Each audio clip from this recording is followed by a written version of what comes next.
Ya, kita lanjut lagi. Tadi kita sudah belajar ya, Ustazah udah menerangkan syarat jadi makmum, syarat menjadi imam. Jadi tidak sembarangan jadi imam kayak gitu, enggak, ada syarat-syaratnya juga yang sudah kita pelajari di semester 1 ya, sekilas.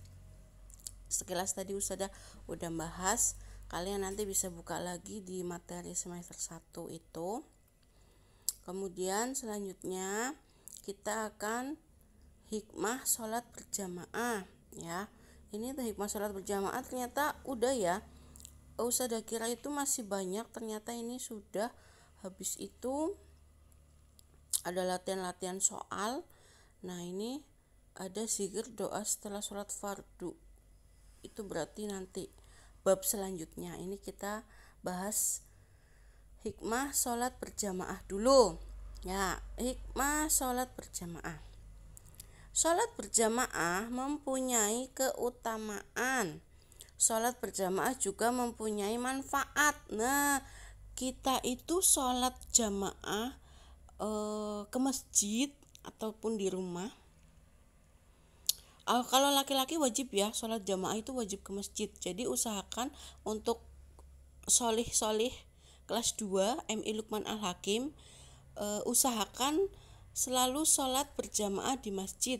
Kita mulai dari dini, sejak kecil kita biasakan ke masjid. Jadi nanti ketika kedepannya, ketika sudah kelas 4, kelas 5, kelas 6 dan kalian sudah dewasa, itu ada yang kurang ketika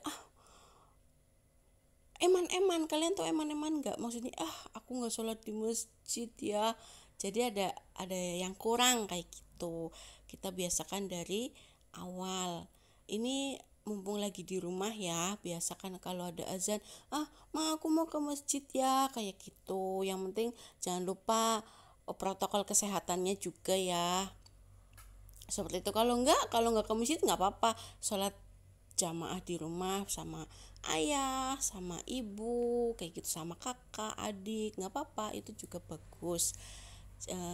Jadi kita itu sholat jamaah itu selain mendapatkan pahala lebih banyak, ternyata sholat jamaah itu punya keutamaan. Nih kita baca ya. Keutamaan dan manfaat sholat jamaah, di antaranya nomor 1, memperoleh kebaikan 27 derajat lebih tinggi daripada sholat sendiri. Kalau sholat sendiri kita cuman misalkan pahalanya cuma 1 ya, kebaikannya cuma 1.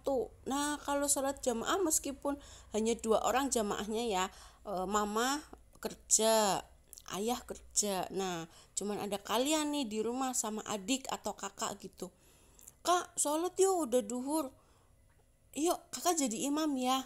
Ya karena kakaknya kan lebih tua gitu ya, terus pasti bacaannya udah lebih banyak juga.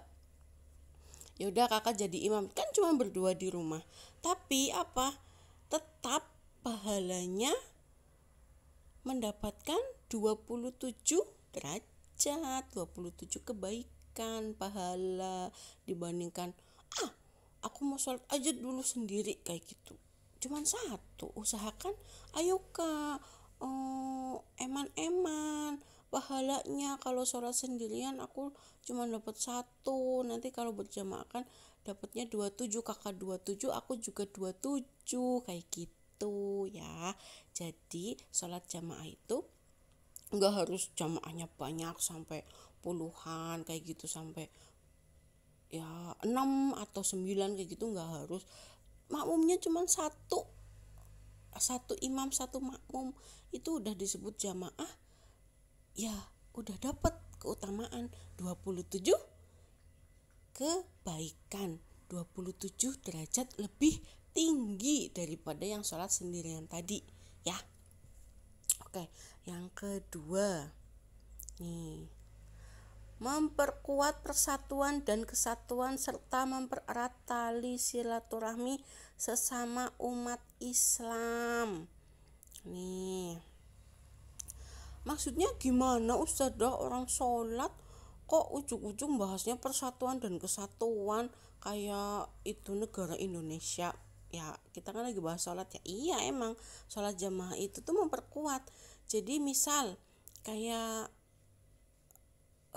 nggak apa ya, nggak pernah sholat jamaah di masjid gitu ya, ya udah, ada anak nih nggak pernah sholat jamaah di masjid, ya udah dia udah nggak dapat pahala 27 derajat, udah nggak kenal tetangganya, nggak ketemu temennya. Nah coba kalau sholat jamaah ke masjid, ya habis sholat selesai salam doa, salaman, oh kamu ya, kamu Mas Sakif ya, wah sekarang udah besar ya, soleh, sholatnya di rumah di masjid kayak gitu, kelas berapa. Nah jadi tahu, oh iya ini Mas. Nah Sakif nggak tahu nih, yang biasanya sholat di rumah pulang-pulang nanya, mah aku tadi ketemu sama bapak-bapak ini, ciri-cirinya ini, tapi dia kenal aku, kok aku nggak kenal.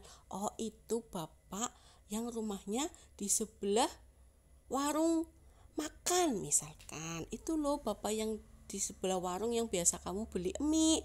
Oh bapak itu rumahnya di situ, kan jadi tahu ya kan. Nah itu mempererat tadi silaturahmi, yang tadinya nggak kenal, yang tadinya cuek, akhirnya jadi tahu, oh iya, ketemu sama tetangga salam-salaman kayak gitu, jadi paham, oh bapak ini rumahnya di sini, oh ini anaknya bapak ini, seperti itu. Nah memperkuat persatuan dan kesatuan gimana Ustadzah? Apa hubungannya ya? Iya ada hubungannya lah. Ketika kalian sudah saling, kan udah saling kenal ya tadi ya, udah tahu bapaknya ini, akhirnya apa? Kita itu jadi persatuannya jadi kuat. Jadi kayak misalkan ada, misalkan rumahnya Sakif tadi kan Sakif tadinya nggak pernah sholat di masjid jamaah. Nah sekarang sering nih sholat, tiap waktu sholat ke masjid. Aku mumpung lagi libur, mumpung lagi belajar di rumah, aku sholat rajin ya. Kemudian akhirnya kenal sama lingkungan sekitar, sama tetangganya. Nah suatu hari rumahnya Sakif itu kemasukan, misalkan kemasukan tikus aja udah, atau ular lah ya, terserah mau tikus atau ular sama aja. Nah coba kalau misalkan Sakif itu nggak kenal, apa tetangganya itu mau bantuin ngeluarin? Kan enggak, karena apa ya, oh ya udah kayak gitu, orang apa dia aja ini namanya nggak kenal yang mana rumahnya kayak gitu. Tapi kan kalau misalkan kita tahu, akhirnya oh iya akhirnya dibantu, dikeluarin itu lah tikusnya, dicari sampai ketemu kayak gitu juga bisa. Contoh lain, gotong royong, misalkan mau pindahan atau mau kerja bakti. Nah itu kan akhirnya yang tadinya cuek-cuekan jadi rukun, seperti itu, saling bantu membantu. Oh itu selokan di depan rumah aku tuh mampet, oh yaudah kita bersihin bareng kayak gitu. Nah itu namanya mempererat persatuan dan kesatuan, paham ya. Yang ketiga, menambah syiar Islam dan memakmurkan masjid. Nah itu tadi, kalau ada masjid tidak pernah dipakai untuk sholat ya, nggak ada waktunya azan, tidak azan ya kan, akhirnya ya udah dikiranya nggak ada masjid dong. Tapi kalau misalkan ada azan, terus dia azan terus,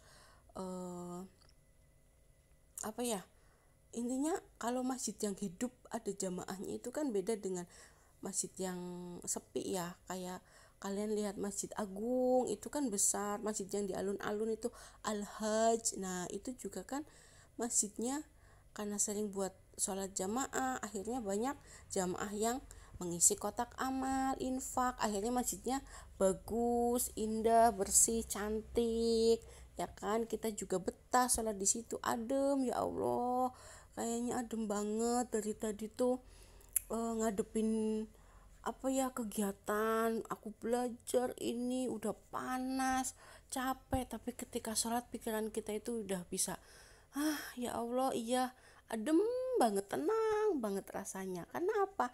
Ya itu tadi ya, salah satu manfaatnya juga memakmurkan masjidnya, bersih, indah, dirawat. Beda dengan yang Ustazah pernah di suatu tempat wisata, ada musola, ada mukenahnya juga ada, cuman apa, ketika Ustazah buka mukenahnya itu brol, wah, nyamuknya itu banyak ya. Ustazah aja kalau nggak mepet juga mending ini ya, ke cari yang lain kayak gitu ya. Itu tuh bener-bener ya, namanya mepet daripada kita melewatkan waktu sholat kan. Akhirnya di situ udah mau sholat nyapu dulu ya, terus itu tadi mukenanya banyak nyamuk kan, berarti saking tidak pernah dipakainya, tidak dirawatnya. Karena apa ya, karena jarang ada jamaahnya mungkin ya. Akhirnya ya udah tidak tersentuh oleh masyarakat seperti itu. Yang beda dengan al-hajj yang sering kedatangan jamaah segala macam, itu pasti ada bedanya gitu ya. Selanjutnya, bagi imam dapat melatih kedisiplinan dan tanggung jawab. Loh, maksudnya apa, Us? Orang lagi sholat kok kedisiplinan, tanggung jawab, kayak pelajaran PKN ya. Jadi ini saling berkesinambungan, saling kalau bahasa kalian itu saling berkesinambungan itu nyambung, saling nyambung lah, berkaitan ya. Imam, ya iya dong, imam itu pasti akan jadi disiplin. Misal Ustazah nih, Mas Haidar besok tugas jadi imam sholat duha, tolong datangnya jangan terlambat, kayak gitu. Ustazah udah nugasin nih Mas Haidar, gilirannya jadi imam. Nah, Mas Haidar yang biasanya datangnya itu ini nggak terlambat sih, biasa aja ya. Tapi ketika jadi imam, aku dipilih Ustazah jadi imam sholat duha, datangnya nggak boleh terlambat, kayak gitu, harus lebih pagi, lebih cepat. Akhirnya semangat kan. Yang tadinya datangnya leha-lehe, nanti ini. Nah itu karena tanggung jawab, saya merasa tanggung jawab nih, saya udah dipilih Ustazah nih jadi imam. Nah akhirnya semangat, ayo mah berangkatnya lebih pagi. Karena apa? Nah itu tadi kan, imamnya itu jadi lebih disiplin kan. Padahal meskipun tugas yang Ustazah kasih, misalkan jadi imam sholat duha itu tidak setiap hari ya, karena kan namanya kita mah masih belajar loh. Maksudnya kalian masih kelas 2 itu masih tahap belajar. Kita gonta-ganti untuk melatih mental, untuk mengecek bacaan juga. Beda dengan yang imam-imam di masjid-masjid, itu tuh pasti udah ada tugasnya. Misalkan Pak Ahmad jadi imam sholat subuh di masjid ini. Nah nanti setiap subuh Pak Ahmad itu harus mengimami kayak gitu. Jadi beda lah porsinya beda dengan kita yang masih kelas 2, disesuaikan aja. Tapi tadi contohnya seperti itu, untuk kedisiplinannya contoh sederhananya seperti itu. Yang tadinya berangkatnya misalkan biasanya jam 7:05 itu baru berangkat dari rumah, nanti perjalanan jam 7:20 baru sampai sekolahan, kayak gitu ya. Yang lain temannya udah baris, kita datang itik bawa tas. Nah itu kalau nggak jadi imam nih. Tapi ketika Ustazah tugaskan jadi imam, jam 7:10 itu udah siap, udah sampai jam 7 itu udah sampai di sekolahan. Imam sholat duhanya datangnya cepat. Itulah disiplin karena merasa punya tanggung jawab. Seperti itu ya. Selanjutnya, bagi makmum melatih kesabaran dan ketaatan kepada pemimpinnya. Nah, ini bagi makmum melatih kesabaran dan ketaatan kepada pemimpinnya. Nah, ketika Mas Haidar tadi jadi imam ya, ternyata Mas Haidar itu misalkan membaca suratnya yang panjang. Surat yang panjang, misal surat Al-Bayyinah, ya itu kan lama panjang, atau Al-Alaq itu lama gitu. Ih, kalau imamnya Haidar itu lama banget baca suratnya. Iya, nggak selesai-selesai kayak gitu. Padahal loh, Mas Haidar itu kan punya tanggung jawab ya. Tanggung jawab apa? Punya tanggung jawab bacaannya yang bagus, gerakannya yang khusyuk, nggak asal sholat jengkang jengking, nggak seperti itu. Nah, kita sebagai makmum sabar. Seperti tadi, makmum tidak boleh mendahului imam. Lah, ini udah bacaannya lama, aku udah selesai, akhirnya masih membaca surat pendek tadi Al-Alaq itu belum selesai. Si makmum itu nggak sabar, terus nggak taat ya. Kalau taat itu kan berarti imam ruku dia baru ikut ruku kayak gitu. Lah, ini karena nggak sabar, nggak taat ya, imamnya masih baca surat pendek, dianya udah aku udah selesai bacanya, ini lama banget, ruku duluan, padahal imamnya masih membaca surat pendek. Nah, itu namanya nggak sabar dan nggak taat. Nah, ini kan hikmahnya melatih kesabaran. Jadi oh ya udah, imamnya masih baca surat pendeknya belum selesai, imamnya belum melakukan perubahan gerakan, jadi aku harus nunggu gitu. Akhirnya ya udah sabar nungguin, tapi tidak dengan menggerutu juga, dihayati bacaannya sambil kalian itu murojaah, jangan cuma mendengarkan terus sambil goyang-goyangin badan kayak gitu sambil dingin, yang khusyuk ya. Kita hargai imamnya tadi. Mas Haidar itu udah berusaha memberikan bacaan yang terbaik, mau gerakan yang tumak nina, kita juga harus mengikuti seperti itu ya. Salat berjamaah dianjurkan dalam Islam. Dalam sholat jamaah terdapat banyak manfaat dan hikmah. Manfaat dan hikmah tersebut dapat kita rasakan dalam kehidupan sehari-hari. Udah ya, tadi udah kasih contoh juga ya. Jika ada kekurang sempurnaan dari imam atau makmum, Allah akan menurunkan kasih sayangnya sehingga sholat tersebut menjadi sempurna. Ya, Allah itu Ar-Rahman Ar-Rahim. Ar-Rahman Ar-Rahim itu Asmaul Husna. Udah belajar kan ya di kelas 1 ya. Begitu juga dalam kehidupan sehari-hari.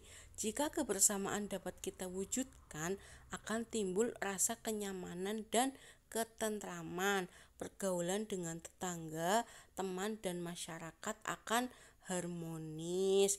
Dengan demikian, persatuan dan kesatuan akan terjaga. Seperti itu ya. Fahim tun? Ya, fahim. Nah, sekarang ini ada lembar tugas. Kalian baca aja, kalian baca. Oh iya ya, Ustazah lupa nih, ada cara mengingatkan ini ya, cara mengingatkan imam ya.